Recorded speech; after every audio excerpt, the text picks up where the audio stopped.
33, uma ótima tarde. Agora na SBR tem SBR Esportes com Alex Silva. SBR Esportes.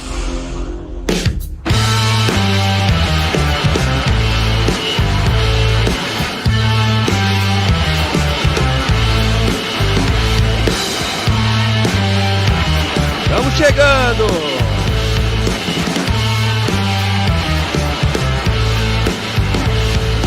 E aí, uma ótima tarde de terça-feira para você que está junto comigo aqui no SBR Esportes, ao vivo no rádio em 92.1 FM e também por todas as nossas plataformas digitais, aí pelo site portal sbr.com.br, pelo aplicativo Radiosnet também, você que ouve aí a SBR na palma da sua mão e, claro, pelo canal no YouTube também. Estamos chegando aqui, você pode acompanhar o programa ao vivo, com imagem aqui, você acompanhando, eu falando, participando também no chat, no YouTube, só procurar lá, @AlexSilvaNarra. Chega lá, se inscreve no canal, deixa o seu comentário, já participa também da enquete que tá rolando por lá. Tem novidade aí no Campeonato Brasileiro, viu? A partir da rodada do final de semana, teremos um impedimento semiautomático. A CBF anunciou essa mudança hoje, já comunicou aos clubes, então a partir do final de semana já teremos aí o impedimento semiautomático. A expectativa é de que tenhamos aí um tempo menor para que a decisão de um impedimento ou não seja tomada pela arbitragem nos próximos jogos. Será que vai dar certo? Já quero saber a sua opinião sobre isso no WhatsApp, hein? No 14 3879 6039. 14 3879 6039 é o WhatsApp aqui da SBR. Chega mandando mensagem, já chega deixando aí também o seu like no canal no YouTube. Manda áudio aí, participe junto comigo. Será que o impedimento semiautomático vai melhorar a situação? Com certeza, nada vai mudar? Ou o VAR só prejudica o seu time de todas as formas? Manda aí, 14 3879 6039 é o WhatsApp aqui da SBR, participe junto comigo. E você que tá no canal no YouTube, já chega aí respondendo a enquete que tá lá também, beleza? Seguinte, a gente vai falar sobre o Santos na Sul-Americana. O Santos joga hoje contra a Universidade Central. O Cuca com uma série de desfalques no time, problemas financeiros também fora do campo. Tá numa situação difícil a equipe do Santos. Também a gente vai falar sobre o Corinthians, que tá aí próximo de renovar com o Memphis. O São Paulo que se prepara para o retorno do campeonato, já contando aí com um novo reforço no seu elenco. E além disso também tem o Palmeiras, que tá finalizando aí a sua preparação para o jogo da próxima quarta-feira contra o Curitiba. Tudo isso aqui no SBR Esportes para você. Agora 12h36.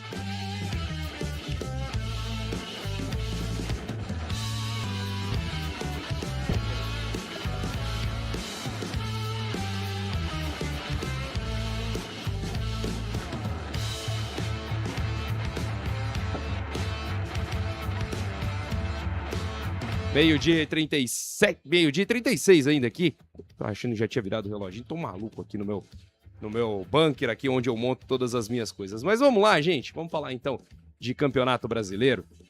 Começar aí com essa notícia que foi anunciada agora pela manhã, com a implementação de fato do semiautomático no Campeonato Brasileiro, né? Pelo menos é o que a CBF anunciou para os clubes, né? Já tinha sido testado antes, um teste que foi feito aí nos jogos de categoria de base, em partidas também do Brasileirão na semana passada, né? Tivemos alguns jogos aí, jogos adiantados da 19ª rodada, jogo atrasado da 4ª rodada também, e dentre essas partidas a CBF aproveitou para fazer testes, para testar esse equipamento que é o semiautomático, e hoje comunicou aos clubes então a decisão de implementar já a partir da 20ª rodada, né? Que marca aí o início do segundo turno. Então, a CBF anunciou hoje que o VAR para o impedimento semiautomático vai ser utilizado a partir do segundo turno do Campeonato Brasileiro, com o início já no próximo sábado.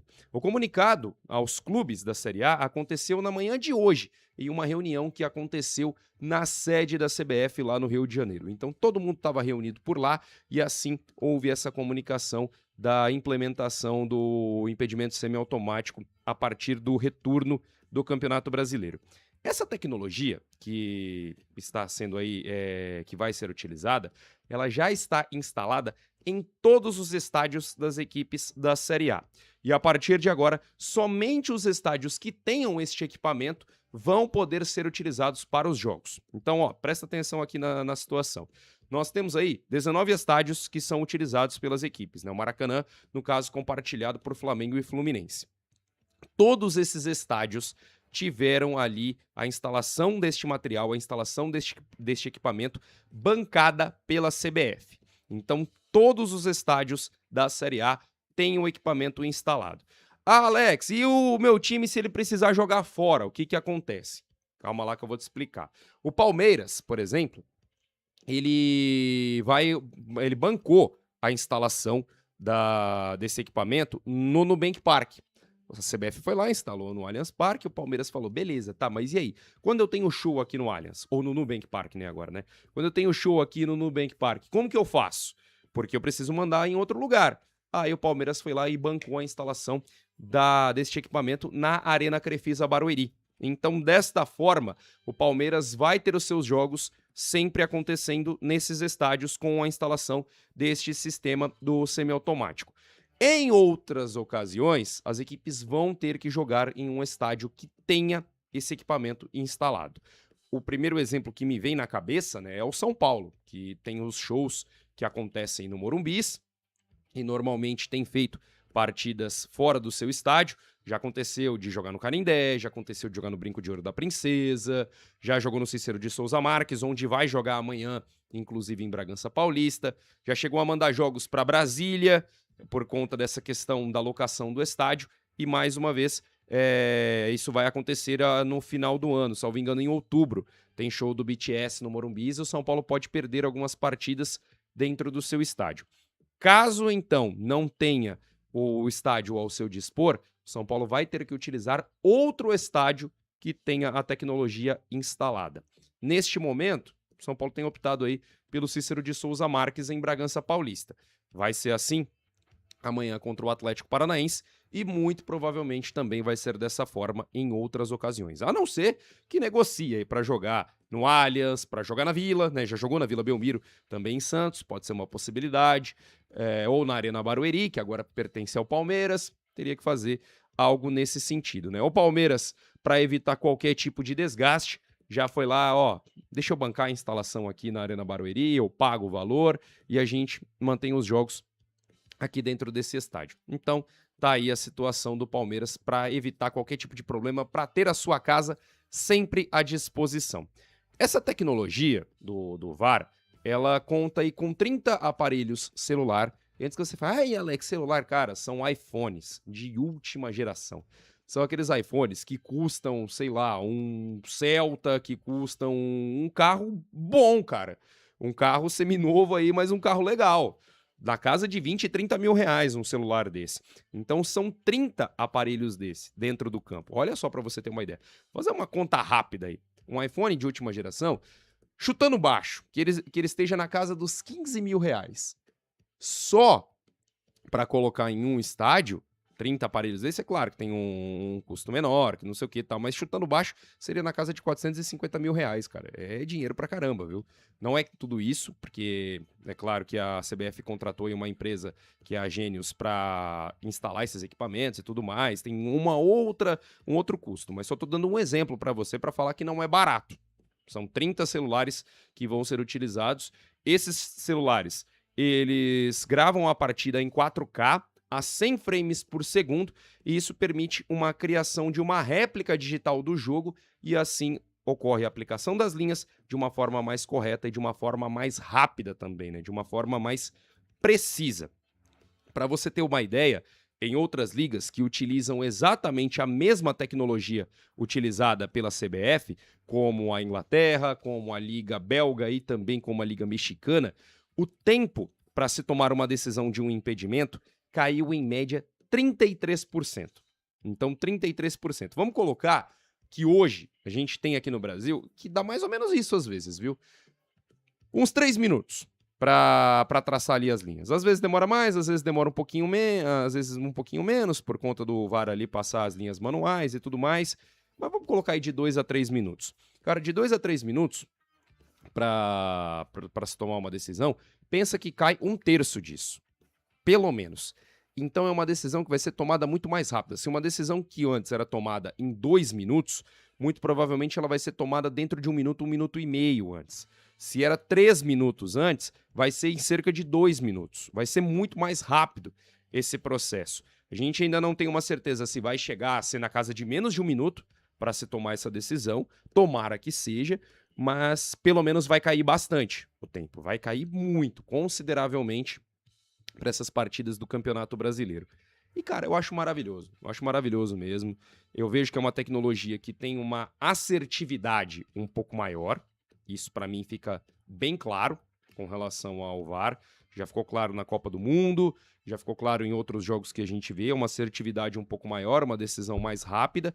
E, além disso, cara, favorece um jogo mais fluido, né? Um jogo mais rápido, um jogo mais solto. Não ficar aquele negócio parado lá 5 minutos para tomar uma decisão de um impedimento.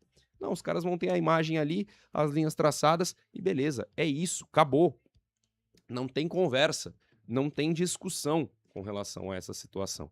É claro que a gente não vai chegar, calma lá também, muita gente já pode se perguntar, pô, mas vai chegar no mesmo nível da Copa do Mundo, que pegaram o desvio no fio do cabelo do jogador da Croácia para dar um impedimento? Também vamos com calma, não vai chegar nesse nível ainda, mas é uma tecnologia muito mais próxima de um acerto do que o que a gente tem hoje.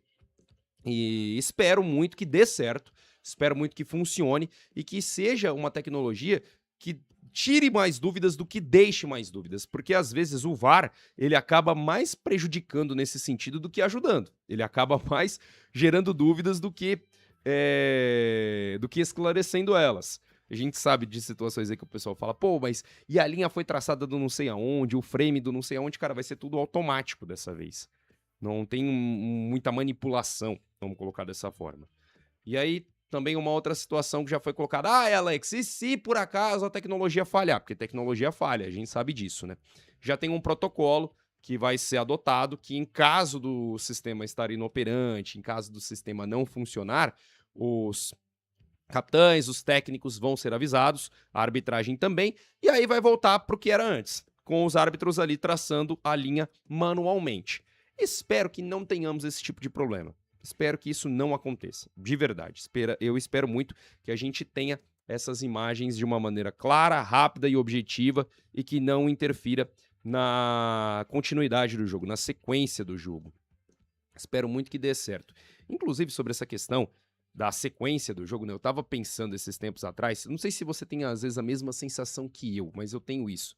Que às vezes a equipe que faz um gol e que ele demora para ser anunciado ali que estava em posição de impedimento, me parece que o baque psicológico é maior para essa equipe do que para outra que sofreu o gol. Não sei se vocês têm a mesma sensação que eu pelo menos já percebi isso. Então eu acho que até nesse ponto o VAR semiautomático, o impedimento semiautomático vai ser benéfico, até por uma questão psicológica, uma questão mental dos atletas, para não cair esse ritmo em caso de um impedimento marcado dentro do campo, né? Que seja o melhor, que aconteça o melhor é o que eu peço e que a CBF seja muito clara nas decisões que ela for tomar, que tenha esse protocolo de mostrar o lance, de deixar bem elucidado o porquê que uma decisão foi tomada ou não foi tomada. Espero muito que dê certo, viu, gente? Eu realmente já tinha essa expectativa para que esse impedimento semiautomático fosse instalado antes. Muito se falava de começar o Campeonato Brasileiro dessa forma. Não gosto muito de você começar de um jeito e terminar de outro, mudar as regras no meio do campeonato, mas é melhor você conseguir acertar em pelo menos metade do campeonato do que errar o campeonato inteiro. E eu pelo menos vejo dessa forma. Então, vejo como uma boa iniciativa por parte da CBF de conseguir implantar esse impedimento semiautomático já a partir da próxima rodada do Campeonato Brasileiro. Então, o primeiro jogo que vai receber esta tecnologia é um jogo do sábado, tá? É uma partida do próximo sábado, é no final de semana. Neste meio de semana, ainda não, tá, gente?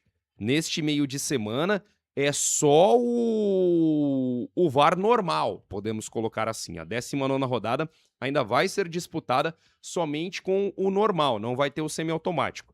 As primeiras partidas que vão receber essa tecnologia acontecem no sábado às 6h30 da tarde, com Atlético Paranaense Internacional, Santos e Chapecoense. Então, os primeiros estádios que vão receber essa tecnologia serão a Arena da Baixada, lá em Curitiba, e também a Vila Belmiro, em Santos, para esses 2 duelos do Campeonato Brasileiro. Interessante, acho muito válido o investimento, acho muito válido que a CBF se proponha a melhorar, a dar uma transparência maior, né, uma clareza maior para as decisões da arbitragem dentro do Campeonato Brasileiro. E assim espero que melhore, né? Espero que não só melhore as tecnologias, mas que também eles possam melhorar o nível da arbitragem brasileira. Muito se falou da profissionalização dos árbitros, até agora não aconteceu, foi uma promessa que foi feita, né, de que seria já a partir desse ano. Se não for agora, quem sabe pelo menos no ano que vem, mas que isso aconteça, porque eu vejo que precisa melhorar o nível da arbitragem brasileira. A gente precisa ter um nível no Brasil que nem o Wilton teve lá na Copa. Que ele apite aqui o que ele apitou lá. E que os outros árbitros também possam fazer o mesmo, que possam melhorar e dar uma qualidade melhor, não só para suas decisões, não só para a arbitragem em si, mas eu vejo que se a gente melhora a arbitragem, se a gente tem uma qualidade maior, melhor, a gente vai ter também jogos melhores dentro do Campeonato Brasileiro. Mas eu quero saber sua opinião, hein? Você que tá junto comigo, WhatsApp 14 3879 6039. 14 3879 6039. Manda aí a sua mensagem, participe junto aqui no SBR Esportes. Você que tá junto comigo em 92.1 FM, no rádio para Bauru e região, e também pelo site portalsbr.com.br, pelo aplicativo Radiosnet, por todas as plataformas. Chega junto comigo e manda sua mensagem, porque é sempre muito bom ter você aqui, ter você junto comigo. E o Brasileirão tá voltando aí, é mais gostoso ainda, né? Por falar em Campeonato Brasileiro, vamos então passar os jogos da rodada, né? Temos partidas que acontecem já hoje, né? Ou melhor dizendo, temos uma partida hoje. Uma partida acontecendo hoje, bola rolando às 7h30 da noite para Atlético Mineiro e Bahia. É o retorno das duas equipes, jogo válido pela 19ª rodada do Campeonato Brasileiro, tá bom? O jogo lá no estádio do Atlético Mineiro, lá na Arena MRV. No mesmo horário, o Coritiba vai jogar contra a equipe do Atlético Paranaense. O Coritiba joga contra a equipe do Palmeiras amanhã, tá? Amanhã, às 7h30, nós teremos então Coritiba e Palmeiras. E deixa eu ver aqui se tem mais algum jogo 7h30, não. Eu até me perdi aqui na sequência do que eu tinha. Não. Ó, vamos lá. Vamos recapitular então. Volta a fita. Voltou. Beleza. Ó, hoje então, 7h30, tem Atlético Mineiro e Bahia. 7h30 da noite. Essa partida marcando aí o retorno do Atlético Mineiro para o Campeonato Brasileiro. Bahia já jogou na semana passada. E teremos então amanhã a sequência da rodada. Amanhã, às 7h30, tem Coritiba e Palmeiras. Às 9h30 da noite, o São Paulo joga contra o Atlético Paranaense, o Internacional enfrenta o Cruzeiro e a Chapecoense joga contra o Flamengo. Teremos na quinta-feira mais 2 jogos, um jogo válido pela 19ª rodada e outro jogo válido pela 4ª rodada. Pela 19ª, o Corinthians joga contra o Remo na Neoquímica Arena e pela 4ª rodada do campeonato, jogo atrasado lá do início do campeonato, o Botafogo enfrenta a equipe do Sport Clube Vitória, 7h30 da noite. Então esses os jogos do meio de semana do Campeonato Brasileiro, Brasileirão pegando fogo, já voltando aí, ó, num ritmo muito alto. Mas antes da gente falar das equipes do Brasileirão, vamos falar de Copa Sul-Americana, gente, porque hoje tem Santos em campo, hein? O Santástico volta a jogar depois da pausa para a Copa do Mundo. Aliás, volta não, né? Jogou já na semana passada, mas volta a jogar pela Copa Sul-Americana depois da pausa para a Copa do Mundo. O Santos que fez uma campanha péssima na fase de grupos da Conmebol Sul-Americana, mas ainda assim conseguiu se classificar na segunda posição. Vai jogar o play-off, vai jogar a fase de 16avos. E hoje enfrenta a equipe da Universidade Central da Venezuela. A partida acontece lá no estádio Misael Salgado, em Valência, cidade venezuelana. O Santos que tem desfalques para esse jogo, viu? E desfalques importantes. Então, torcedor santista, ó, para ficar de orelha em pé. O Neymar, como a gente já sabe, vai seguir um cronograma específico de treinamento depois da disputa da Copa do Mundo, fica de fora desse jogo de hoje. O Gabriel Barbosa, o Gabigol, sofreu uma mialgia e por isso ele foi poupado dessa partida. Pode ser que no final de semana ele já volte a atuar, esteja à disposição, mas por conta de uma mialgia, ele fica de fora desse jogo de hoje, nem viajou com a delegação. O Ilharão com uma pancada na costela, o Igor Vinícius com tendinite, o Gustavo Henrique com lesão na coxa direita e o João Schmidt em transição física são outros desfalques do Peixe para esse jogo de hoje contra a equipe da Universidade Central. São vários desfalques, mas, gente, é a Universidade Central da Venezuela, né? O Santos tem obrigação de vencer o jogo hoje. Não importa que o time foi para Libertadores, ficou em terceiro no grupo deles e tudo mais, mas o Santos tem obrigação de vencer esse jogo, gente. Pode ter uma série de desfalques como tem, mas com a equipe que vai para o jogo, deve aí conseguir um resultado bom, vir de lá com a vitória, pensando na partida da próxima semana, né? Com esses desfalques, o Santos deve ir a campo com Gabriel Brazão, Gabriel Menino, Lucas Veríssimo, João Ananias ou o Luan Pérez, né? O Luan Pérez que falhou legal no jogo contra o Botafogo, por isso o João Ananias pode ganhar essa vaga, e o Escobar jogando na esquerda.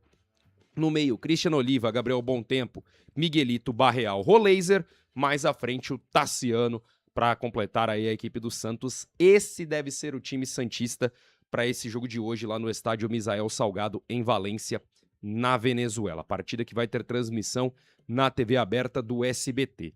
Quem apita o jogo é o Jerry Vargas, da Bolívia. O árbitro boliviano é quem vai comandar essa partida, então, lá em Valência, na Venezuela, pela fase de 16avos da Copa Conmebol Sul-Americana. E, gente, o que eu tô falando aqui, o Santos, com esses desfalques, beleza, perde grandes jogadores para essa partida, mas tem obrigação de voltar de lá com a vitória, tem obrigação de voltar de lá com o resultado e conseguir garantir a classificação aqui na semana que vem. É um adversário que é frágil, não dá para negar, pouco a gente sabe aqui do futebol venezuelano. É um time que tem crescido lá na Venezuela, né? A Universidade Central jogou a fase pré da Libertadores no ano passado, quase eliminou o Corinthians, é bem verdade, e esse ano chegou na Libertadores, mas aí não conseguiu um bom resultado, né? Não conseguiu se classificar pro mata-mata da Libertadores, caiu para a Copa Sul-Americana. E é um time da Universidade Central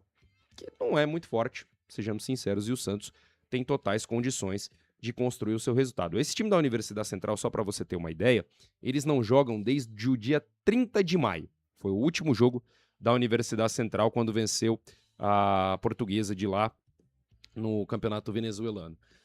Eles foram para a segunda fase do Apertura da Venezuela e só conseguiram 6 pontos em 6 jogos. Então, assim, isso mostra que é um adversário mas bem acessível para o Santos. Bem acessível para o Santos para conseguir a classificação sem sustos. Tem que jogar bola.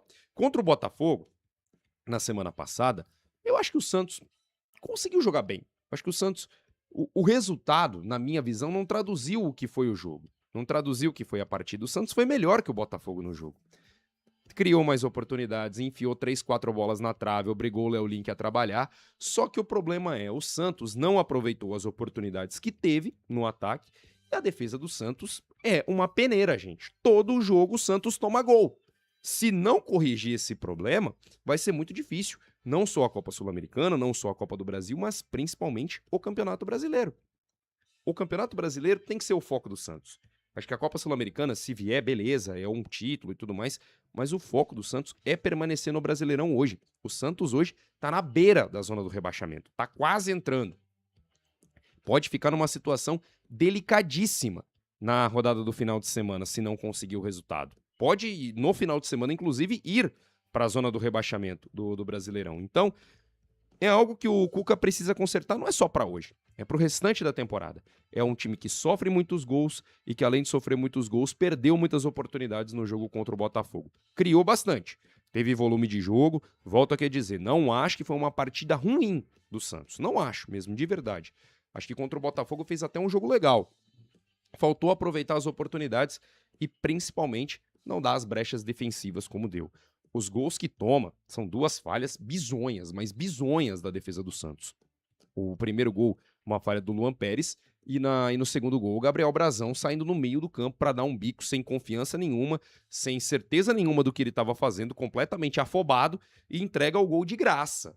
Então, assim, cara, eu acho que o Santos precisa acertar esses pontos. Acertando esses pontos, o time pode ter uma temporada um pouco mais promissora. Não digo para fazer um Brasileirão de chegar na Libertadores, mas pelo menos fazer um Brasileirão de meio de tabela e quem sabe brigar aí em uma das Copas, né? Com relação à ausência do Neymar, já não é novidade, a gente sabe disso. O Neymar tem ficado mais fora do que jogando. Isso está claro desde que voltou ao Santos.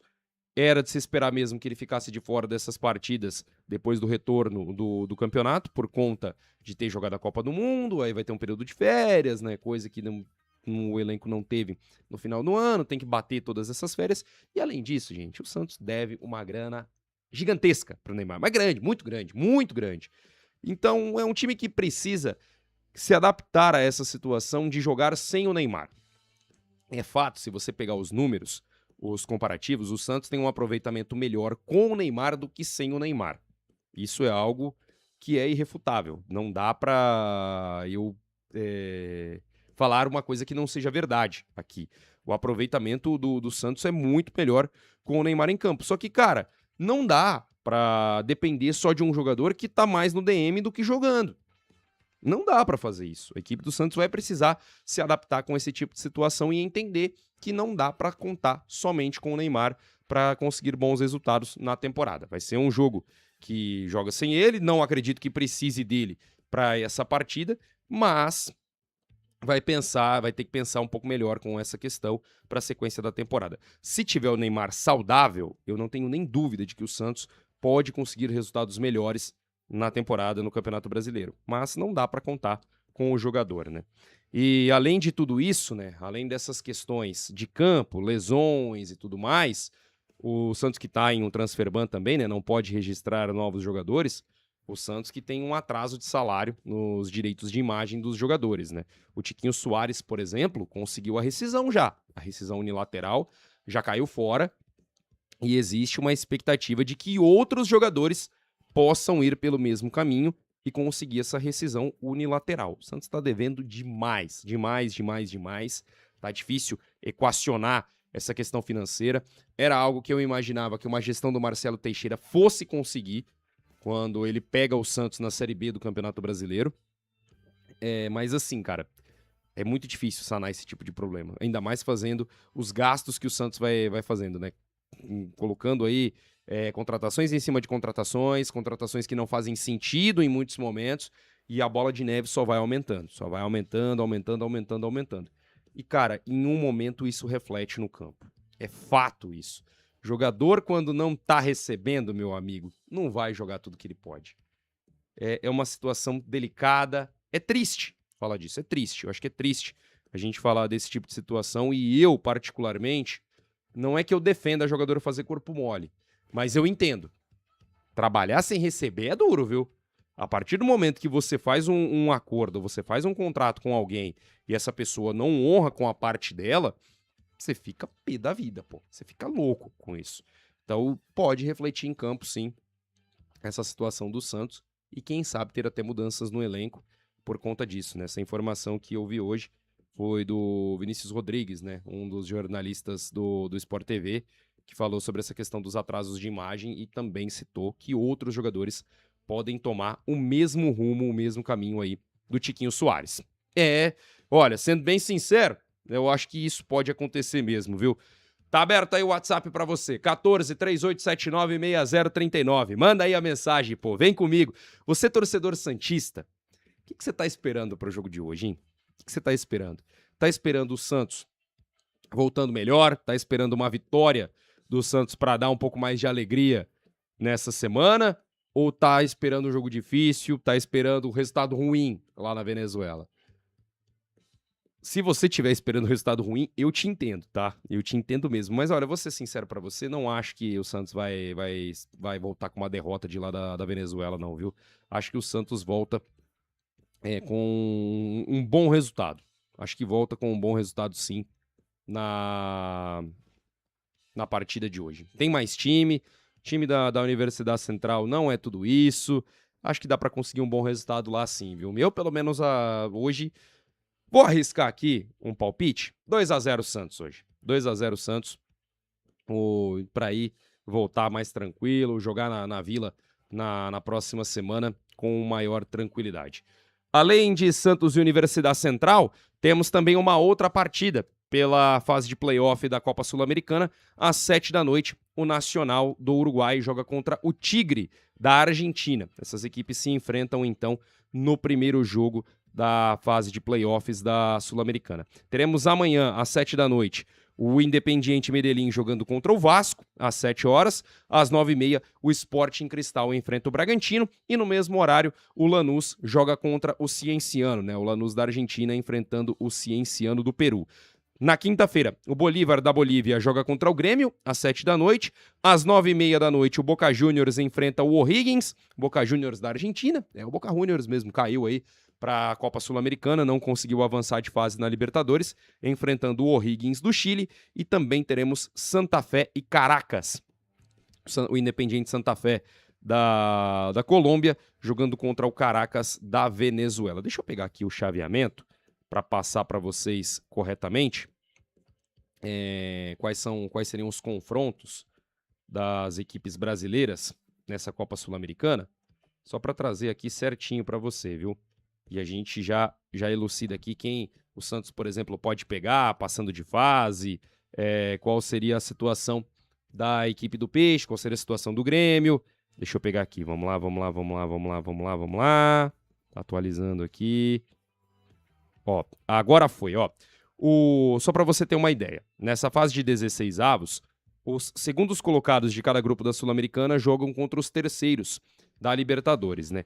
E aí, o chaveamento dos brasileiros está da seguinte forma: o São Paulo, que está classificado já para as oitavas da Sul-Americana, enfrenta na próxima fase quem passar de Bolívar e Grêmio. Então poderemos ter um confronto brasileiro já nas oitavas de final da Copa Conmebol Sul-Americana. Um outro confronto envolvendo brasileiros. O Vasco joga contra o Independiente Medellín, né? Jogo da fase de 16avos. Se passar, pega o Olímpia na próxima fase, o Olímpia do Paraguai, que também já está classificado na Copa Conmebol Sul-Americana. Na outra perna, também poderemos ter um confronto entre brasileiros nas oitavas de final. O Bragantino joga contra o Sporting Cristal, nessa fase de 16avos. Quem passar desse confronto pega o Atlético Mineiro na próxima fase. Pega o Atlético Mineiro na fase de oitavas de final. O Santos joga contra a equipe da Universidade Central. Quem passar desse confronto pega o Macará na próxima fase. E pra gente finalizar, a chave do Botafogo, quem passar de Lanús e Cienciano pega o Botafogo nas oitavas de final da Copa Conmebol Sul-Americana. Assim está, então, o chaveamento dos brasileiros, pensando aí na sequência do torneio continental, tá certo? A gente já passou os jogos e amanhã a gente fala dessa partida do Santos e fala também de outros destaques aí do Campeonato Brasileiro, tá certo? Vamos então falar agora de Corinthians. O Corinthians que está se movimentando aí para renovar com o Memphis Depay. Memphis Depay aceitou aí uma redução salarial proposta pelo Corinthians para renovar o seu contrato. Também aceitou outros termos que foram propostos pela diretoria corintiana e assim essas conversas evoluíram para uma renovação. Essa informação foi divulgada pelo GE, o portal do Grupo Globo, né? O portal esportivo do Grupo Globo. O Corinthians, inclusive, corre contra o tempo para fechar essa renovação do Memphis Depay, porque olha só a situação. O contrato do Memphis se encerra no dia 31 de julho. E caso esse novo vínculo não seja registrado até lá, até esse período, o Corinthians, neste momento, não conseguiria, digamos assim, registrar o vínculo do jogador depois do dia 31 de julho, porque o Corinthians está em um transfer ban. Então o Corinthians tem que renovar dentro do período de vigência do contrato do Memphis Depay. Se ultrapassar esse período, vai ter que pagar o transfer ban para conseguir registrar a renovação do jogador. Olha a situação, cara. Essa é a situação de momento do Corinthians. O Corinthians precisa registrar um novo contrato com o Memphis Depay até o dia 31 de julho. Se não registrar, aí vai ter que pagar o transfer ban para conseguir resolver o problema, né? Para conseguir registrar o jogador novamente.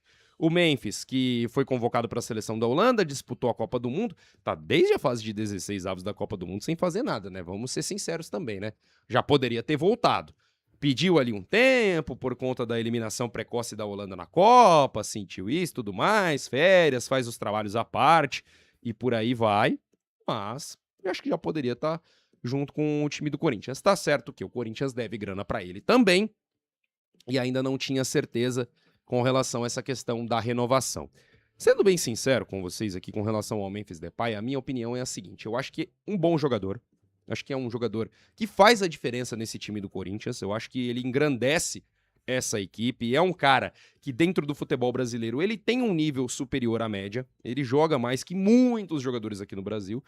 Só que eu ainda não acho que vale essa bala toda que o Corinthians paga nele, cara.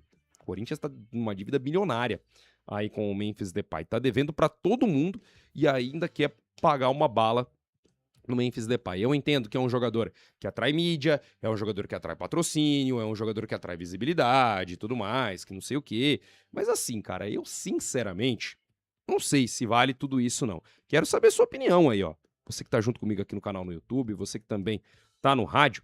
Será que vale pagar essa bala toda no Memphis Depay, cara? Será que o Corinthians precisa mesmo desembolsar toda essa grana em um atacante como ele?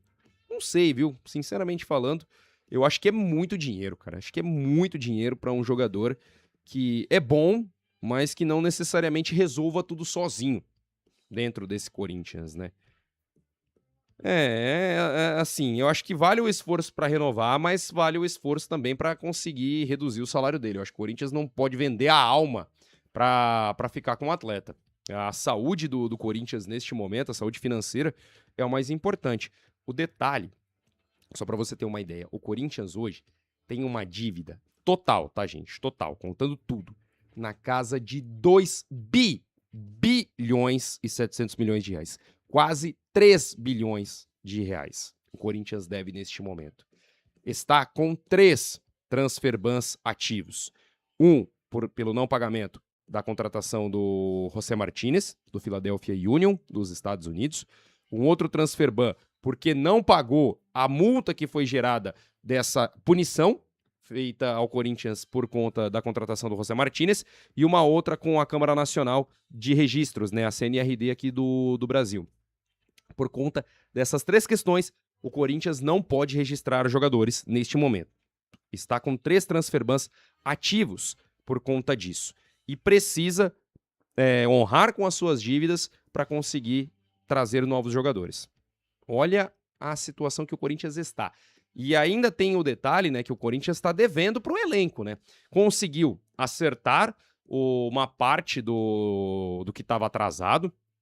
A diretoria do Corinthians teve ali uma mobilização para levantar os recursos e acertaram o mês de maio, que tinha vencido em junho, no dia 20 de junho.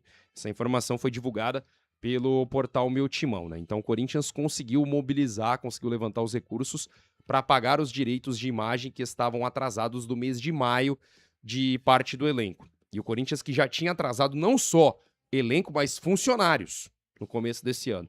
E funcionários, eu vou falar para vocês que é o que mais dá problema, porque nesses casos dos jogadores aí é direito de imagem, não é CLT.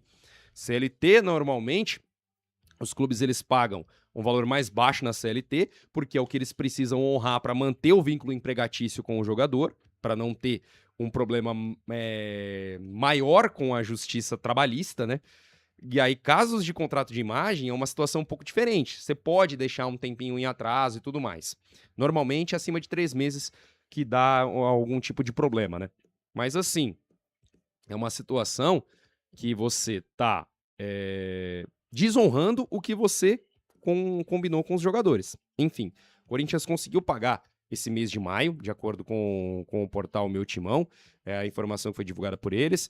O Corinthians, então, acertou esses direitos ontem. Entretanto, o de junho venceu ontem também, viu? O de junho vence no dia 20. Venceu no dia 20 de julho.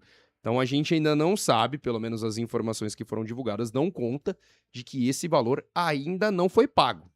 Então, o Corinthians, além de tudo que está acontecendo de transfer ban, de ter aí os seus problemas financeiros e tudo mais, ainda deve os salários do seu elenco.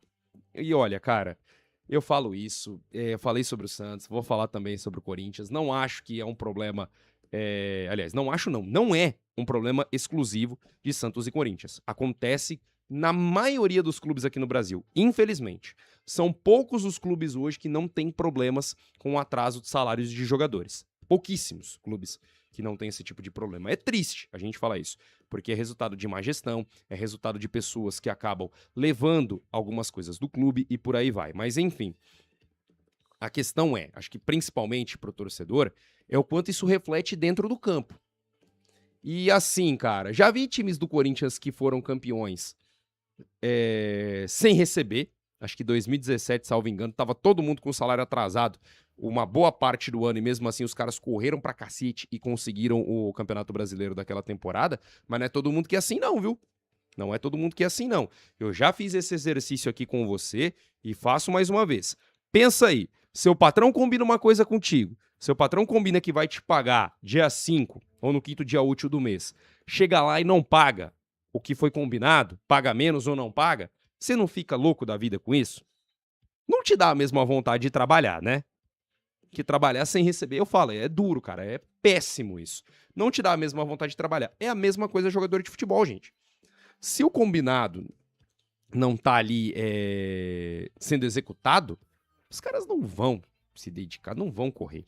É um ou outro que vai conseguir, digamos assim, afastar esse problema e se dedicar em campo. O restante, os caras vão fazer corpo mole, os caras vão fazer qualquer outra coisa, bicho. Então, assim, tem casos que os caras entendem que problemas aconteceram, dívidas passadas e por aí vai, e se matam em campo. Tem outros jogadores que entendem, cara, independente de eu ganhar ou não, eu preciso mostrar o meu para eu evoluir na minha carreira. E aí os caras se matam dentro de campo do mesmo jeito. Mas uma boa parte das vezes, a situação acaba ficando um pouco mais difícil e aí os caras deixam de jogar. Essa é que é a realidade do futebol brasileiro. É a realidade, acho que não só no futebol brasileiro, do mundo inteiro, isso. E aí, o Fernando Diniz, que dizem que é um bom cara de gestão de vestiário, de gestão de pessoas e tudo mais, vai ter que saber lidar com esse vestiário do Corinthians para não levar essas situações extracampo para dentro do campo. O próprio Hugo Souza já chegou a comentar, falar que não é legal esse tipo de situação e tudo mais. Vai ser um problema que o Fernando Diniz vai ter para a sequência da temporada. Não só o Diniz, né? O Cuca também no Santos. Vai ter que saber lidar com esse tipo de situação para acalmar o ambiente e não deixar com que esses atrasos se reflitam dentro do campo. Até porque o Corinthians não tem uma situação tão tranquila assim na tabela do Campeonato Brasileiro. Tá ali no meio de tabela, na Libertadores conseguiu a classificação, na Copa do Brasil avançou também, é verdade, mas precisa fazer uma boa sequência de temporada para terminar o ano sem sustos. Agora a gente muda de assunto, né? A gente sai do Corinthians e vai para o Palmeiras. Se de um lado a gente tem um time que tá numa situação difícil, numa situação desesperada, dinheiro é o problema pro Corinthians, no lado do Palmeiras é a solução, né? Tanto que você vê a gente falando de problema no Palmeiras, você vê a gente falando aqui de crise no Palmeiras, já de problema financeiro, não tem, cara. Gestão bem feita, deu certo e o Palmeiras vive uma situação muito mais tranquila e agora só se prepara para o retorno do Campeonato Brasileiro. As crises que o Palmeiras tem, de vez em quando, são dentro de campo. Só dentro de campo, assim, com um resultado ou outro que não vem. E eu acho que faz parte. Tem hora que eu acho que a torcida se exalta além do que precisa, cobra além do que é a realidade do futebol. Mas o Palmeiras vive uma situação completamente diferente, ano após ano brigando por títulos. Não vai ser diferente nesse ano. E agora, o técnico Abel Ferreira prepara o seu time para o retorno do Campeonato Brasileiro, né? Ontem ele comandou um treino tático e mais uma vez o Vitor Roque participou da atividade em campo, o que é um indício de que ele pode estar à disposição para esse jogo contra o Curitiba ou, no máximo, na próxima rodada do Campeonato Brasileiro, né? O Vitor Roque que passou por problemas de saúde aí, problemas de saúde que eu falo com relação à lesão, tá, gente? Não é qualquer outro tipo de problema de saúde. Mas ele teve dores aí ao longo da temporada, passou por um procedimento cirúrgico e agora tá se reintegrando ao time, né? Participou da atividade em campo ontem mais uma vez, durante a intertemporada. Ele já tinha participado de um jogo treino com a equipe palmeirense, então tudo indica que ele está bem. E o Vitor Roque fisicamente bem, é um baita jogador. Questione-se a personalidade dele, não gosto, acho que tem hora que ele fala algumas besteiras que não deve, inclusive posts, as atitudes dentro de campo nem sempre são as melhores também, mas é um grande jogador, é um fato. Isso, pra mim, é claro. Não estourou da forma como eu imaginava que ele ia estourar quando ele estava no Atlético Paranaense, mas é um grande jogador e vai fazer muita diferença a favor do Palmeiras se ele estiver saudável. Se ele estiver saudável, eu tenho certeza disso. E é um cara muito importante para esse time do Palmeiras para dar essa força no ataque, viu? Além do Vitor Roque, o Carlos Miguel treinou normalmente com todo o elenco também. Ele tinha ficado de fora de algumas atividades por um controle de carga. Ontem, pela segunda vez, ele treinou em campo com o time. Quem ficou numa atividade de controle de carga foi o Felipe Anderson, né? Mais uma vez ele ficou nessa atividade de controle de carga, então é uma dúvida aí do Palmeiras para o jogo contra o Coritiba. Os desfalques do Palmeiras para essa próxima partida são o Alan e o Paulinho, que cumprem suspensão, além do Jefté, que está fora por uma cirurgia no joelho direito, vai ficar de fora aí do restante da temporada, e o Flaco Lopes, que está de férias depois da disputa da Copa do Mundo pela Argentina, né? Flaco Lopes, que estava junto na seleção argentina durante a disputa da Copa, foi até a final e acabou ficando com o vice-campeonato. Inclusive, deu uma confusão, cara. A GETV, né, que é o canal do YouTube, que tem o perfil lá no seu Instagram e tudo mais, que é do Grupo Globo também, né, o canal no YouTube deles, a GETV fez um post falando, o Palmeiras não tem Mundial e a Argentina também não, com a imagem do Flaco Lopes, que não sei o quê. Cara, deu um buchicho isso aí, bicho. A torcida do Palmeiras não gostou. A Luana Maluf, que é uma das comentaristas da GETV, criticou a própria emissora. Teve coragem, viu? Isso é uma coisa que não dá pra negar por parte dela, não, viu? Ela teve coragem, bateu na mesa e falou que foi horrível o que fizeram, que é inaceitável esse tipo de brincadeira e tudo mais, só que ainda mandou no final, né? Espero não ser demitida por isso. Ela é uma grande comentarista, gente, isso aí não dá pra negar. É palmeirense declarada, também a Luana Maluf, né? Casada com a Ale Xavier, que é São Paulina, né? Mas ela é palmeirense declarada. E teceu ali várias críticas em relação ao post da GETV, foram lá, apagaram o post depois, deu um buchicho isso aí, bicho, vou te falar o negócio, hein? Mas enfim, isso aí são só fofocas da internet, né? Então, com esses desfalques, uma provável escalação do Palmeiras pro jogo contra o Coritiba deve ter Carlos Miguel no gol, Giai, Gomes, Murilo e Arthur na defesa, o meio de campo com Marlon Freitas, Andreas Pereira e Lucas Evangelista, mais à frente, Arias, Maurício e Sosa. Esse deve ser, então, o time do Palmeiras. O Alexander Barbosa, que foi contratado, né, antes da pausa para a Copa do Mundo, já está no bid, também já está à disposição, participou de jogos treino da equipe do Palmeiras ao longo dessa intertemporada. Pode ser uma surpresa aí do técnico Abel Ferreira para esse jogo contra o Coritiba. Não me assustaria se ele participasse do jogo, até porque é um baita zagueiro. Acho que foi uma boa contratação do Palmeiras. O Palmeiras que tem um foco, um hiperfoco no Danilo Santos para repatriar o jogador, para trazer o jogador ainda nesta temporada. E eu já falei aqui e volto a dizer, o Palmeiras tem um time muito forte. Olha esse ataque do Palmeiras para você ter uma ideia, cara. Beleza, vai com Maurício e Sosa para esse jogo, que eu acho que não são dos grandes jogadores, mas estavam na Copa do Mundo, né? Eles estiveram na seleção paraguaia, na disputa da Copa. Mas tirando aí o Maurício e o Sosa, o Maurício eu acho um bom jogador, eu gosto dele, gosto muito do Maurício, na verdade. Mas assim, você tem Vitor Roque, você tem Paulinho, você tem Flaco Lopes, é um trio de ataque muito poderoso. O Arias joga muita bola. O Andreas Pereira é um bom meia, é um grande meia dessa equipe do Palmeiras. É um cara que ajuda a fazer esse jogo rodar. Você tem aí o Lucas Evangelista, que eu acho um bom jogador também. Marlon Freitas é um baita volante. A defesa, com Gomes, Murilo, você tem também o Barbosa, tem o Fux também, um zagueiro um pouco mais experiente para ser reserva. O Carlos Miguel, ele tem ainda algumas questões que ele precisa evoluir, mas é um grande goleiro. É um grande goleiro que ainda é jovem. E por que não um goleiro para se candidatar para um ciclo de Copa do Mundo de 2030? É muito bom goleiro. É outro cara que eu tenho as minhas críticas com relação a comportamento e tudo mais, mas é um grande goleiro. Baita goleiro, o Carlos Miguel. E não é grande em todos os sentidos, né? Porque ele é alto pra caramba também, né? Mas ele é muito bom goleiro, cara. Então, assim, o Palmeiras tem um elenco muito forte, um elenco que é entrosado, né?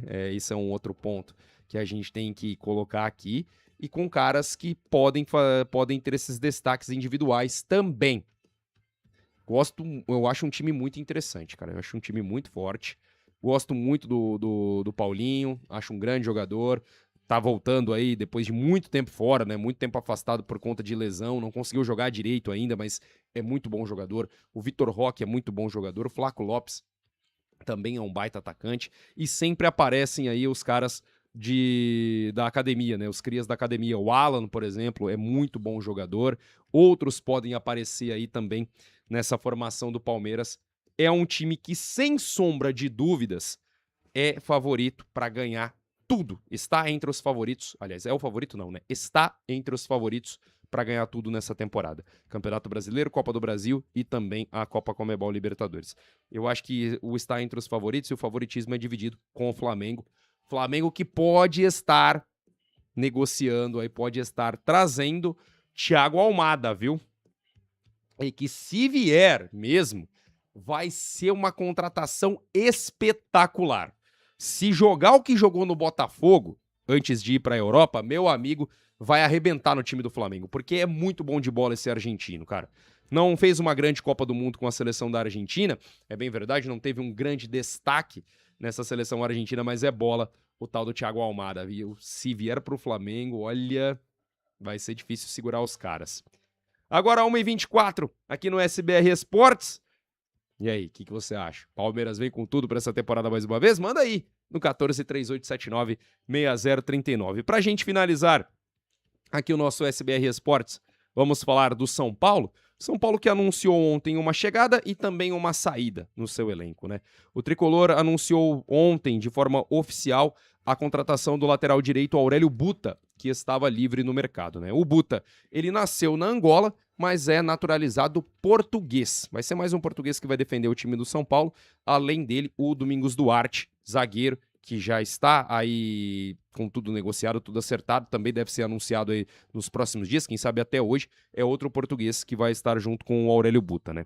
O lateral direito chegou sem custos, com um contrato até o dia 30 de junho de 2027, ou seja, um contrato de uma temporada, mas com cláusulas de renovação automática em caso de cumprimento de metas. Então, se essas metas forem batidas, o contrato será renovado automaticamente.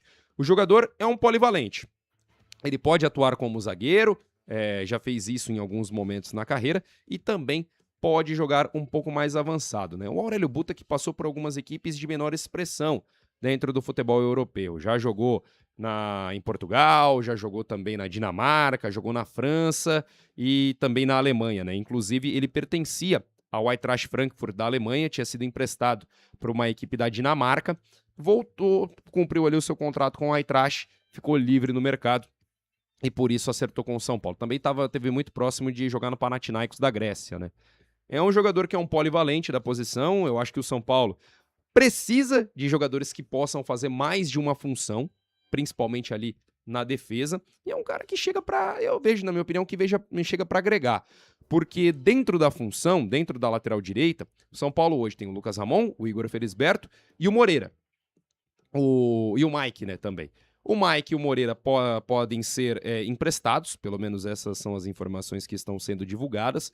Acho que seria importante até mesmo para eles ganharem uma maior rodagem, acho que principalmente o Mike, ter mais minutos, jogar mais, ser melhor aproveitado. E aí você tendo um cara como o Aurélio Buta, que eu vou falar aqui para vocês, eu não vi jogando, eu estou falando de acordo com as características que foram divulgadas.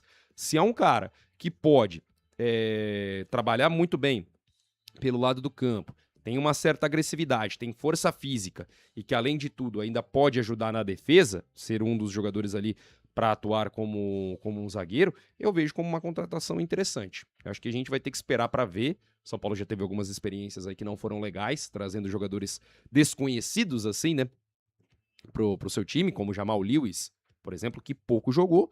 Esperamos que o Aurélio Buta dê certo. Aparentemente é um cara com muito vigor físico, é um cara que deve trabalhar muito essas jogadas pela lateral do campo, buscando mais o ataque. e que pode ajudar também na recomposição defensiva, né, para ser um terceiro zagueiro em um determinado momento. Não vejo que vai ser o titular da função. O Lucas Ramon entrou bem nesse time do São Paulo, já fez boas partidas ao longo dessa temporada, e eu vejo que foi um jogador que já cativou ali, cavou a vaga dele no time. É o titular da posição. O Aurélio Buta vem para ser um reserva imediato, um cara para, quem sabe, atuar num sistema de 3 zagueiros ou alguma outra mudança no decorrer da partida. Vai disputar a posição, mas o Lucas Ramon deve ser titular desse time. Se por um lado o São Paulo anunciou a chegada do Aurélio Buta, por outro, o tricolor acertou o empréstimo do volante Negrutti, jogador criado nas categorias de base do São Paulo. Ele vai para o Atlético de Minas Gerais, que disputa a Série B do Brasileirão. O Atlético, que é um time treinado pelo Alex, né? O Alex, que foi treinador do São Paulo na base, trabalhou inclusive com o Negrutti em um determinado momento no processo de formação dele lá em Cotia, e por isso o Negrutti vai para o Atlético, então, de Minas, o time que está na Série B do Campeonato Brasileiro. É um contrato curto, né? Um empréstimo até o final desse ano. O São Paulo que tem contrato com o Negrutti até o fim de 2029. Eu vou falar para vocês que é um jogador que, assim, sempre foi uma liderança dentro da base do São Paulo, sempre foi uma das lideranças dentro da base do São Paulo. E as oportunidades que ele teve dentro do profissional, sinceramente, eu não vi o Negrutti comprometendo em nenhum momento. Não acho que o Negrutti comprometeu. Só que a gente vê, nesse momento, um São Paulo que tem outros jogadores para função e jogadores que estão num estágio mais avançado do que o Negrutti. Pablo Maia, por exemplo, para fazer esse primeiro volante, ganha a posição, sem dúvidas. E o Newton chega para ser esse cara no São Paulo, né? Chega para ser uma outra peça para ser esse primeiro volante, para ser esse jogador ali de proteção da área, né? E o Newton é um jogador jovem, gente. O Newton também tem 22 anos, um jogador jovem que o São Paulo contratou do Botafogo, né? Então, assim, era de se imaginar com essas situações que o Negrutti perdesse espaço. E para dar rodagem para o jogador, para valorizar o cara, para ele poder, quem sabe, voltar até melhor, eu acho legal o São Paulo fazer esse empréstimo. Acho que é um jogador que pode... como que eu posso explicar? Eu acho que pode ganhar mais experiência jogando em uma equipe da Série B, tendo mais minutos em campo. Sinceramente, eu, Alex, não me desfaria do Negrutti. Eu acho que é um jogador que poderia ser importante para esse elenco do São Paulo, mas eu entendo a opção da diretoria tricolor de dar uma esvaziada dentro do seu elenco, para não deixar um elenco inchado e dar mais rodagem para esses garotos. Deve acontecer com outros atletas, inclusive também do São Paulo. Que o Negrutti tenha uma excelente sorte lá no Atlético, que arrebente lá e possa voltar melhor para o São Paulo, possa ter uma evolução na sua carreira. Vai trabalhar com um cara que ele já trabalhou, um cara que ele conhece bastante, que é o Alex, né, que fez parte aí do processo de criação dele, né? Processo de... como que eu posso dizer? Não é nem um processo de evolução, mas foi realmente um processo de criação do Negrutti como jogador, né? Ele fez toda a base no São Paulo e em um determinado momento o Alex foi o treinador dele, né? O Alex que é o Alex Cabeção, tá? É ele mesmo, o jogador que jogou lá na Turquia, aqui no Brasil jogou pelo Curitiba e pelo Palmeiras, foi treinador do São Paulo na base e agora treina a equipe do Atlético lá em Minas Gerais. Bom, gente, 1h31, já falei bastante aqui hoje. A gente trouxe as informações São Paulo, Palmeiras, Santos, Corinthians. Falamos aí do Santos na Sul-Americana, a gente já falou de Campeonato Brasileiro e também do VAR no Brasileirão. Semiautomático vai começar a rodar a partir do final de semana. E eu quero agradecer demais o carinho da sua audiência, você que esteve aqui no SBR Esportes. Amanhã eu tô de volta a partir do 12h30, trazendo mais pra você, falando tudo sobre os jogos de hoje no campeonato, na Copa Sul-Americana, falando sobre o jogo do Santos, e a gente também já vai projetar as voltas de São Paulo, Palmeiras e Corinthians pro Campeonato Brasileiro, tá certo? Valeu, galera! Um forte abraço e até amanhã! Tchau, tchau!